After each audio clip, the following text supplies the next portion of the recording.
በስመ አብ ወወልድ ወመንፈስ ቅዱስ አሐዱ አምላክ አሜን። ክቡራን የወልቅ ሚዲያ ቤተሰቦች እንደምን ሰነበታችሁ?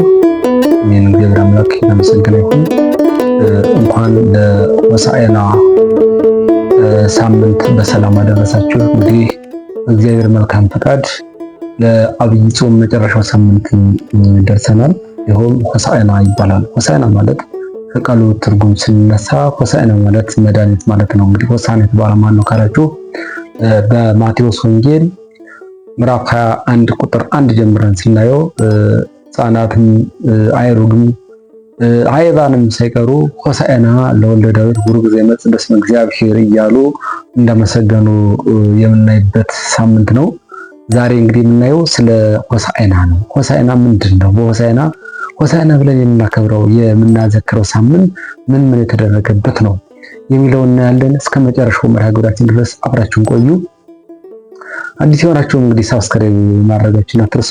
እንግዲህ ሆሳዕና በዚህ ሳምንት ጌታችን ኢየሱስ ክርስቶስ ለስሙ አጠራሩ ክብር ምስጋና ይግባውና በዚህ ሳምንት ወሶበ ቅርበ ጊዜ ኢየሱስ ውስተ ኢየሩሳሌም በጽሐ ቤተፋጌ ቁርበ ደብረ ዘይት ይለናል። ኢየሱስ ክርስቶስ ወደ ኢየሩሳሌም በደረሰ ጊዜ ወደ ኢየሩሳሌም በቀረበ ጊዜ ቤተፋጌ በምትባለው ደብረ ዘይት ጠገብ በምትገኘዋ ቦታ ላይ ደረሰ ይለናል። ቤተፋጌ ማለት የተመሳቀለ ጎዳና ነው። ያኔ ከደቀ መዛሙርቱ ሁለቱን ወፈነወሙ ወይቤሎሙ ሁሩ ሀገረ ዘቅድሜክሙ ወትረክቡ እድግተ እስርተ ምስለ ዋላ ፍትሕወ ወአምጽእወ ሊተ፣ ወደፊታችሁ ወዳለው ሀገር ሂዱና የታሰረች አህያ ታገኛላችሁ፣ እስከ ውርንጫዋ እሷንም ፈታችሁ አምጡልኝ አላቸው ይለናል። ምዕራፍ 21 ቁጥር 1 ላይ ጀምረ ስናነበው ወንጌሉን ፈታችሁ አምጡልኝ። ለምንድን ነው የምትፈቱ ብሎ የሚጠይቃቸው ሰው ቢኖር እግዚኦሙ ይፈቅዶሙ በሎሙ፣ ጌታቸው ይፈልጋቸዋል በሉት አላቸው። ሁለቱ ደቀ መዛሙርት እንደታዘዙት ወደፊታቸው ወዳለው ሀገር ሄዱና የታሰረች አህያ ያገኙ፣ እስከ ውርንጫዋም ይዘውለት መጡ። ጌታችን አምላካችን መድኃኒታችን ኢየሱስ ክርስቶስን ይህን ያደረገበት ምክንያት አለው። አህያ እንግዲህ የታሰረች አህያ ሀገር ሙሉ አህያ አለ። በዘመኑ በእስራኤላውያን አህያም ፈረስም በቅሎም ነበረ። ግን ጌታችን ኢየሱስ ክርስቶስ አህያዋን የመረጠበት ምክንያት ለምን የታሰረች አህያ አስፈለገ? ያልታሰረ አህያ ጠፍቶ ነው ወይ የሚለውን በኋላ ሚስጥሩ እናየዋለን። አሁን ግን የመጀመሪያውን ታሪኩን ተርከውና እዛ በኋላ ወደ ሚስጥሩ እንገባለን። እኒህ አህያዎችን እዘውለት መጡ። ጌታችን ኢየሱስ ክርስቶስ ከኢየሩሳሌም አንስቶ እስከ ደብረ ዘይት ማለት እስከ ቤተ መቅደስ ድረስ 16 ምዕራፍ ያህል ርቀት አለው። 14ቱም ምዕራፍ በእግሩ ሄደና ከዛ በኋላ ሁለቱም ምዕራፍ በእናቲቱ አህያ ተጭኖ ጌታችን ኢየሱስ ክርስቶስ ወደ ቤተ መቅደስ ሄደ። በሚጫን ሰዓት ሐዋርያት ልብሳቸውን ከአህየቱ ላይ አደረጉለት፣ አነጠፉለት። በኮረቾ ፈንታ የልብሳቸውን ከኮረቾ ማስቀመጫ ላይ ልብሳቸውን አደረጉለት። ጌታችን ኢየሱስ ክርስቶስ በኮረቻ ከአህያ አልተቀመጠም። ለምን ካላችሁ እናያለን። ልብሳቸውን አደረጉለትና እዛ ላይ ተሰቅሎ ጌታችን ኢየሱስ ክርስቶስ ወደ ቤተ መቅደስ ሄደ። ሲሄድ ሕፃናት፣ ሽማግሎች፣ ሐዋርያት ቡሩክ ዘይመጽእ በስመ እግዚአብሔር ሆሳዕና ለወልደ ዳዊት ሆሳዕና በአርያም እያሉ ያመሰግኑት ነበር። ለዳዊት ልጅ በእግዚአብሔር ስም የመጣ እግዚአብሔር ነው ብሎ በእግዚአብሔር ስም የመጣ ለሱ ለዳዊት ልጅ መድኃኒት መባል ለሱ ይገባዋል እያሉ ድምፃቸውን ከፍ አድርገው ያመሰግኑ ነበር። ያኔ ጠላት ጸሐፍት ፈሪሳውያን ልባቸው እየተቃጠለ ለምንድነው እንዲያደርገው ሕፃናቱ ሳይቀር እንዲያደርግ የሚያመሰግነው ለምንድነው እያሉ ይናደዱ። ሕፃናቱን ዝም በማሰኙበት ደረጃ ላይ ሲደርሱ ጌታችን ኢየሱስ ክርስቶስ ምንድነው ያለው? እኒህ ሕፃናት ዝም ይሉ የቤታንያ ድንጋይ ብቻ ተወጥተው እነሆ ያመሰግናሉ አሉ። ወዲያውኑ የቤታንያ ድንጋይ ካሉበት ተነስተው ሆሳዕና ለወልደ ዳዊት ቡሩክ ዘይመጽእ በስመ እግዚአብሔር፣ በእግዚአብሔር ስም እግዚአብሔር ነኝ ብሎ የሚመጣ የዳዊት ልጅ ለሱ ሆሳዕና መድኃኒት መባል ይገባዋል፣ መድኃኒት ሊሆን መጥቷልና መድኃኒት መባል ይገባዋል እያሉ ድንጋዮች የቤታንያ ድንጋዮች ሳይቀሩ አፍ አውጥተው አመስግነዋል። ሕፃናቱ ዘንባባዋን እያነጠፉ የዘንባባ ዝንጣፊ የዘንባባ ቅጠል ይዘው በፊት በፊቱ እያነጠፉ እንዲህ እያሉ ያመሰግኑት ነበረ። በዚህም ሰዓት ፈሪሳውያን ተናደዋል። ቤተ መቅደስ ሲደርስ በታናሿ በውርንጫዋ ቤተ መቅደሱን 3 ጊዜ ዞሮታል። ቤተ መቅደስ 3 ጊዜ ዞሮታል። እዛ በኋላ ያለው ታሪክ ካሁን በፊት ምኩራብ ሳምንት ላይ ያየነው ታሪክ ነው የሚተርክልን። ለምንድነው ቤተ መቅደስ ሄደ ካላችሁ ቤተ መቅደሱን በዛ ሰዓት ቤተ መቅደሱን የወንበዴዎች ዋሻ አድርገውት ነበር። ይሸጡበት ይለውጡበት ነበር። ከማመስገን ይልቅ መለወጫ መሸጫ መለወጫ መስረቂያ አድርገውት ነበር። ያንን ሊገለበጥ ወገፍታ አማዳት ይሆሙ ይላል።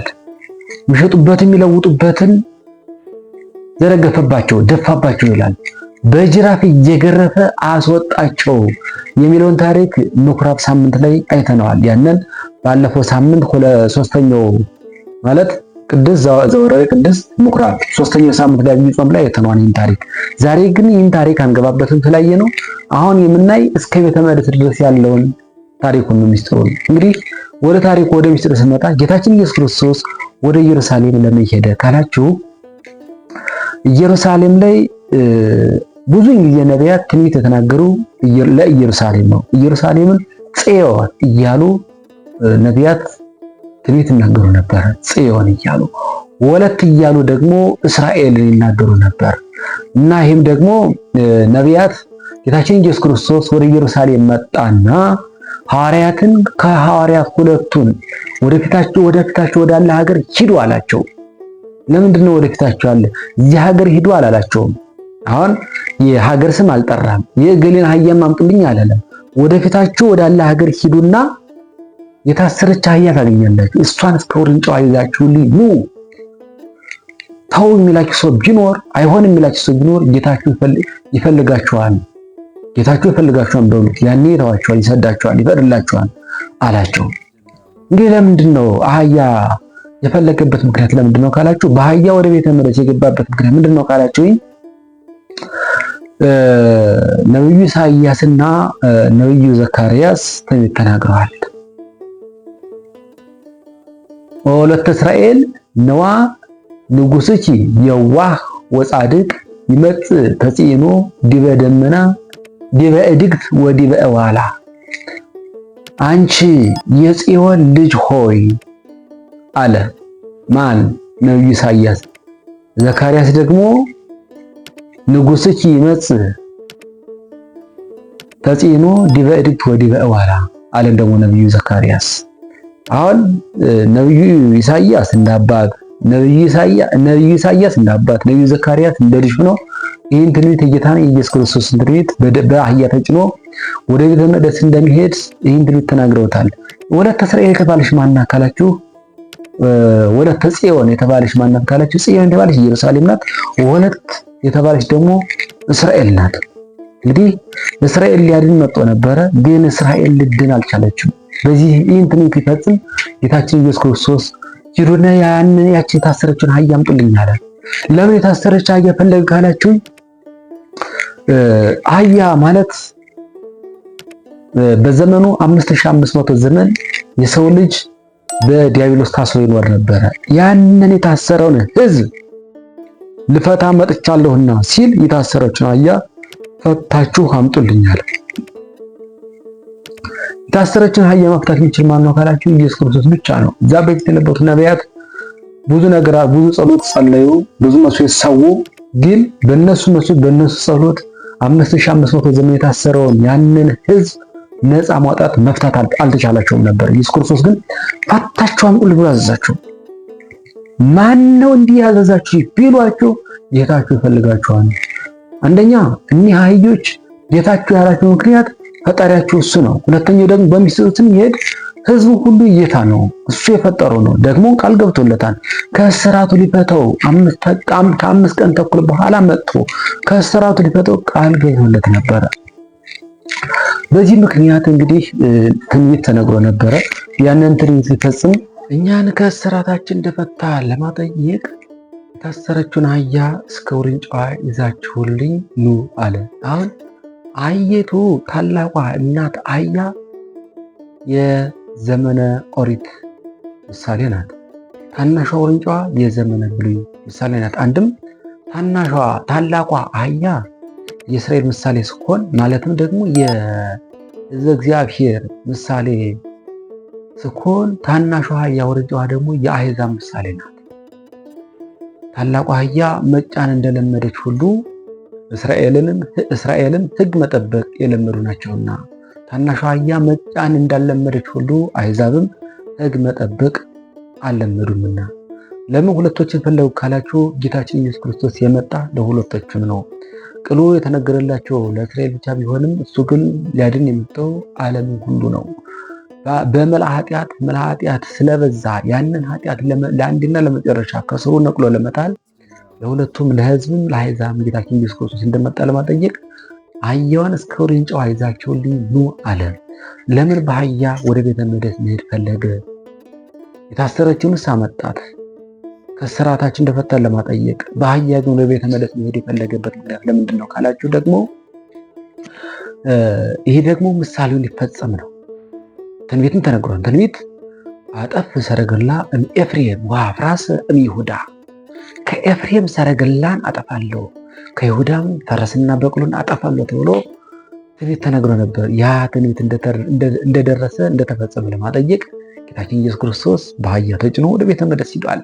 ሌላኛው ምሳሌውን ለመፈጸም ከሆነ ደግሞ በዘመኑ አባቶች ጥንታውያን አባቶች ዘመነ ጸብ ዘመነ ጦርነት የሆነ እንደሆነ በፈረስ በበቅሎ ዘገራቸውን ነጥቀው በግርማ ይታዩ ነበር።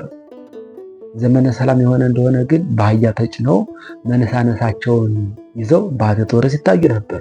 ጌታችን ኢየሱስ ክርስቶስም እነሆ ዘመነ ጸብ ዘመነ ጦርነት ዘመነ መከራ አለፈ፣ ዘመነ ሰላም ይዤላችሁ መጣሁ ሲል በአህያ ተጭኖ ራሱን ዝቅ አድርጎ ታይቷል። ይህ ነው እንግዲህ ምሳሌውና ትንቢቱ። ሌላኛው ደግሞ በአህያ የተጫነ ሰው ሩጦ አያመልጥም፣ አባሮም አይዝም። ጌታችን ኢየሱስ ክርስቶስም ብትፈልጉኝ አታጡኝም ማለት ነው። ባትፈልጉኝ ግን አታገኙኝም ሲል በአህያ ተጭኖ ወደ ቤተ መቅደስ ሂዷል። ወደ ቤተ መቅደስ በሚሄድ ሰዓት እንግዲህ ሕፃናት ሆሳዕና ለወልደ ዳዊት ቡሩክ ዘይመጽእ በስመ እግዚአብሔር እያሉ አመስግነዋል። ምን እያደረጉ? ከአህየቱ ያደረጉት ምንድነው ካላችሁኝ፣ ከአህየቱ የተደረገው ልብሳቸውን ያደረጉለት። እንግዲህ ከፈረስና ከበቅሎ የሚደረገው ኮረቻ ነው። ኮረቻ ይቆረቁራል። ጌታችን ኢየሱስ ክርስቶስን ኮረቻውን አልፈለገውም። ለምን? ምሳሌ ምስጢር ስላለው። ልብስ ምንድነው? ይመቻል፣ ኮድ ግን ይጎረብጣል። የማትጎረብጥ የምትመች ሕግ ሰራሁላችሁ ሲል ልብሳቸውን ከአህያዋ ላይ ጎዝጉዘውለታል። ሌላኛው ደግሞ ሕፃናት አመስግነውታል። እማፈ ደቂቅ ወሕፃናት አስተዳሎከ ስብሐተ በእንተ ጸላኢ ከመ ትንሥቶ ለጸላኢ፣ ጸላኢን ደስ አይበለው ብለህ ጸላኢን ድል ትነሰው ዘንድ ከሕፃናት አፍ ምስጋናን አዘጋጀህ ብሎ ቅዱስ ዳዊት ልበ አምላክ ቅዱስ ዳዊት የተናገረው ትንቢት ይፈጸም ዘንድ ሕፃናት ሆሳዕና ለወልደ ዳዊት ቡሩክ ዘይመጽእ በስመ እግዚአብሔር እያሉ አመስግነዋል። እንግዲህ ከሕፃናት አፍ ምስጋናን አዘጋጀ የሚለውን ቃል አልሰማችሁም? ምን ነው ያላቸው ኢየሱስ ክርስቶስ? ጸሐፍት ፈሪሳውያን ዝም በሉ በላቸው ሲያዙት ያን የተነገሩን ትንቢት አልሰማችሁም? እኒህ እውነት እላቸዋለሁ እኒህ ሕፃናት ዝም ቢሉም እንኳን እኒህ ቢታንያ ድንጋዮች አፍ አውጥተው እንደሚያመሰግኑ እነሆ ታያላችሁ አላቸው። ወዲያውኑ አፍ አውጥተው አመስግነዋል። ሕፃናቱ የዘንባባ ዝንጣፊ ይዘው እያነጠፉለት ያመሰግኑት ነበር። የዘንባባ ዝንጣፊ ለምንድን አስፈለገ ካላችሁ በአሁኑ ዘመን የምናየው አበባ ነው አይደለም? አዎ፣ አበባ የደስታ ምልክት ነው፣ የአክብሮት ምልክት ነው። በዘመኑ ደግሞ የደስታና የአክብሮት ምልክት የነበረው ዘንባባ ነው። ዘንባባ ማለት ሰኔል፣ የሰኔል ቅጠል ዘንባባና ሰኔል ተመሳሳይ ነው። ቅጠሉን እየጎዘጉዙለት ነበር። በዘመኑ አብርሃም ይስሐቅን ሲወልድ፣ ይስሐቅ ያዕቆብን ሲወልድ እንደዚህ ሲያደርጉ የዘንባባ ዝንጣፊ የዘንባባ ቅጠል ይጎዘጉዝ ነበር በቤታቸው። እንግዳ ሲመጣ በዘንባባ ዝንጣፊ ይቀበሉት ነበር። በዛ ልማድ ጌታችን ኢየሱስ ክርስቶስ ወደ ቤተ መቅደስ በአህያ ተጭኖ ሲመጣ ሕፃናቱ እንዲያደርገው ተቀብለውታል። ዘንባባን ለመረጡት። ዘንባባ ምስጢር አለው። ዘንባባ ፍሬው ክብ ነው። ፍሬው አንድ ነው። በፍሬው ዙሪያ ደግሞ እሾህ አለ።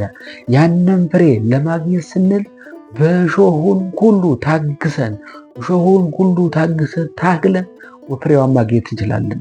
ከዛ ውጭ ግን እሾሁን የፈራ ሰው ፍሬውን ማግኘት አይችልም። እሳት ፍሬዋን መብላት አይችልም። የእሾሁን ቅርንጫፍ ጫፉን በልተዋል እንጂ ፍሬዋን እሳት መብላት አይችልም፣ ማለፍ አይችልም። ይህ ምሳሌ ነው። ጌታችን ኢየሱስ ክርስቶስም በፍሬዋ ይመሰላል። ጌታችን ኢየሱስ ክርስቶስን ለመከተል መስቀሉን መሸከም እንደሚገባ የሰኔሏን ፍሬ ለመብላትን እሾሁን መታገስ ያስፈልጋል። ጌታችን ኢየሱስ ክርስቶስንም ለማግኘት በመከራው ማለፍ ግድ ይለናል ማለት ነው። ጫፉን ይበላዋል ማለት ሰኔል ጌታችን ኢየሱስ ክርስቶስን የያዘ ሰው መከራው ጨርሶ አያሸንፈውም ማለት ነው። የሰኔሏን ፍሬ ለመብላት እሳት ይነሳል። ግን እሳቱ የሰኔሏ ፍሬ መሀል ላይ ስለሆነች እሳቱ ጫፉን ቀርጽፎ የተዋለ እንጂ መሀሉን መንካት አይችልም። እኛን ጌታችን ኢየሱስ ክርስቶስን ከያዝነ እኛ ቅርንጫፎች ነን። ኢየሱስ ክርስቶስ ደግሞ ግንዱ የወይን ግንድ ነው። እሱ እኛ ቅርንጫፎች ነን። ቅዱስ ዮሐንስ በወንጌሉ የነገረንም ይሄን ነው። እሱ ግንድ ነው፣ እኛ ቅርንጫፎች ነን። እንግዲህ ቅርንጫፎች ስንሆን ከግንዱ እስካልተለየን ድረስ ጨርሶ መከራው እንደማያጠፋን በሰኔል ግንድ ላይ ጌታችን ኢየሱስ ክርስቶስ በምሳሌ አሳይቶናል። ሰኔሉን ጫፉን ነክቶ ለብልቦን እንዲመለስ ሁሉ እኛም ከኢየሱስ ክርስቶስ ከወይን ግንድነት ተለይተን ካልወደቅን በቀር መከራው ትንሽ ሊነካን ይችላል እንጂ ጨርሶ አያጠፋንም። ምናልባት ከዛ ከወይኑ ግንድ የተለየን ጊዜ ግን ጨርሶ መከራው እሳቱ ያጠፋናል ማለት ነው። እንግዲህ ከሰኔል ያልተለየ ቅጠል ጨርሶ ተለይቶ ያልወደቀ ቅጠል እሳት ጨርሶ አይበላውም። ለምን? ያቺ ፍሬ በመሃል ያለችው አለች። እሷ ሰኔሉን በሙሉ ትጠብቅ፣ ጫፉን ብቻ። ኢየሱስ ክርስቶስ ለኛ እሱ ግንዳችን ነው። እሱን ከያዝነ መከራው ጨርሶ እንደማያጠፋን ጌታችን ኢየሱስ ክርስቶስ በሰኔል ግንድ መስሎ አስተምሮናል ማለት ነው። እንግዲህ እንዲህ አድርጎ ሁለቱን ምዕራፍ እስከ ቤተ መቅደስ ድረስ በታላቋ አህያ ላይ ተጭኖ ሄደ። ቤተ መቅደስ 3 ጊዜ በውርንጫዋ ተሰቅሎ ዞረው። እንግዲህ 3 ጊዜ መዞሩ የሶስትነት ምሳሌ ነው። አህየት ውርንጫ ብቻ መሆኗ 3 ጊዜ ሲዞር የአንድነቱ ምሳሌ ነው። በሁለቶቹም አህያ ላይ ለምንድን ነው የተጫነው ካላችሁኝ፣ መጀመሪያ በእናቱ አህያ ላይ ተጫነ። እቺ መጀመሪያ በእናቱ አህያ የተጫነበት ምክንያት እቺ እናቱ አህያ የሕገ ኦሪት ምሳሌ ናት። መጀመሪያ የመሆኗ ከሕገ ወንጌል ሕገ ኦሪት ቀድማ የተገኘች ስለሆነች ነው። በሷ ተጭኖ ወደ ቤተ መቅደስ መጣ። ቤተ መቅደስ ላይ እንደደረሰ በአህያዋ ውርንጫ ተሰቅሎ 3 ጊዜ ዞሮ በኋለኛው ዘመን አሁን መጥቼ እነሆ ሕገ ወንጌልን ያልተለመደችውን ሕገ ወንጌልን ጭነት ያልለመደችውን ውርንጫ ተሰቅሎ ቤተ መቅደስ እንደዞረ ሁሉ ያልተለመደችውን ሕግ ወንጌልን ልሰራላችሁ መጥቻለሁ ሲል በአህያዋ ውርንጫ ተሰቅሎ ቤተ መቅደስ 3 ጊዜ ዞሮታል። እዛ በኋላ ነው እንግዲህ ወገፍታ ማዕዳት ሆሞ ለመወልጣን የሚለው። እዛ በኋላ ወደ ቤተ መቅደስ ገብቶ እንግዲህ ቤተ ጸሎት ይሰማይ ወአንትሙሰ ገበርክሙ ቤተ ፈያት፣ እናንተ የወንበዴዎች ዋሻ አደረጋችሁት እንጂ ቤቴማ የጸሎት ቤት ተብሎ ነበረ ብሎ በጅራፍ እየገረፈ ያስወጣበት ምኩራብ ሳምንት ላይ ያየነው ታሪክ ከዛ በኋላ ያለው ታሪክ ነው። ዋናው ግን ዛሬ የምናስበው ከኢየሩሳሌም እስከ ቤተ መቅደስ የሰራውን ድንጋዮችን ያናገረበት ሳምንትና ውርንጫዎችን ለምንድን ነው በውርንጫና በአህየቱ በእናቱ አህያና በውርንጫዋ ተሰቅሎ ወደ ቤተ መቅደስ የሄደበት ምክንያት እንግዲህ ከረጅም ባጭሩ ይህ ይመስላል። የእግዚአብሔር ቤተሰቦች እንግዲህ ዛሬ ድረስ የሐዋርያትና የሐዋርያት ተከታዮች አባቶች ሊቃውንት እግዚአብሔር ይፍታ ሲሉ ይኖራሉ ማለት ነው። ለሐዋርያት የታወቀ ቦታ የላቸውም። ኢየሱስ ክርስቶስ ምንድን ያላቸው? ወደፊታችሁ ወዳለው ሀገር ሂዱና የታሰረችውን አህያ እስከ ውርንጫ ይዛችሁልኝ ያለ። እንግዲህ ሐዋርያት ዓላማ ሀገር ሳይመርጡ እገሌ ሀገር ሳይሉ ወደፊታቸው ወዳለው ሀገር ወደ ዓለም ሁሉ ሂዱ፣ ያገኛችሁትን ሁሉ የታሰረውን ሁሉ ይዛችሁልኝ ሲል ነው። እንግዲህ ጌታችን ኢየሱስ ክርስቶስ በማቴዎስ ወንጌል ምዕራፍ 28 ቁጥር 19 ላይ ያለው ይህን ነው። ወደ ዓለም ሁሉ ሂዱ፣ እናንተ ባላችሁበት ሁሉ የሚያበርዳችሁ እስከ ዓለም ፍጻሜ ድረስ እኖራለሁ። እኔ ያስተማርኋቸውን ሁሉ አስተምሯቸው፣ ያመኑትንም በአብ በወልድ በመንፈስ ቅዱስ አጥምቋቸው ብሎ ያዘዛቸው ትእዛዝ አለ። ያንን ሲነግራቸው በአካል ወደፊታቸው ወዳለው ሀገር ሂዱና የታሰረች አህያ ያለች እሷን ይዛችሁ እንደሆነ እንግዲህ ከማይሰራ ኃጢአት እግዚአብሔር ይፍታ እያሉ ከማይሰራ ኃጢአት እያላቀቁ ሕዝበ ክርስቲያን ሐዋርያት ሲያጠምቁ ቆይተዋል። አሁንም በሐዋርያት ተተክተው ያለው ሊቃውንት ካህናት አባቶች እግዚአብሔር ይፍታ እያሉ በማይሰራ ኃጢአት ያለውን ሕዝብ ወደ ንስሐ እንዲመለስ ሲያውጁ ይኖራሉ ማለት ነው። እንግዲህ ይህን ይመስላል የሆሳዕና ወንጌል። እስከ መጨረሻው መርሐ ግብር ስለተከታተላችሁ እግዚአብሔር አምላክ ዋጋችሁን ይክፈልልን። በዚህ ትምህርት እንግዲህ መልካም ፍሬ እንድናፈራበት ወደ ንስሐ እንድንመለስበት እግዚአብሔር አምላክ በቸርነቱ ይርዳን። እንግዲህ ሕማማትም እየደረሰ ስለሆነ እዚህ መርሐ ግብር በኋላ ሕማማትን ደግሞ እናያለን። ሁላችሁም እየገባችሁ እንደተከታተሉ በእግዚአብሔር ስም ጠይቃችኋለሁ። በቀጣይ መርሐ ግብር እስከምንገናኝ ቸር ቆዩልኝ። ሆሳዕና እንግዲህ ነገ ፊታችን እሑድ ነው። የዛን ዕለት ሕማማት ዋዜማ ይጀመራል ንባቡ። ከዛ በኋላ የሕማማቱን ሁሉ የምናየው መርሐ ግብር ብዙ መርሐ ግብር አለ። በተለይ በጥያቄ መልኩ የጠየቃችሁ ይህ ቪዲዮ ይሰራልን መርሐ ግብር ያዘልና ስራለ እያልኩ ብዙ ጥያቄ በውስጥ መስመር የላካችሁልኝ ያላችሁ፣ በቴሌግራም በቲክቶክ በውስጥ መስመር ያናገራችሁኝ ያላችሁ እሱን ሁሉ በደንብ ተዘጋጅቻለሁ። ከእናንተ የሚጠበቀው መከታተል የሚደረገው ማድረግ ነው። ሰላም ሁኑ።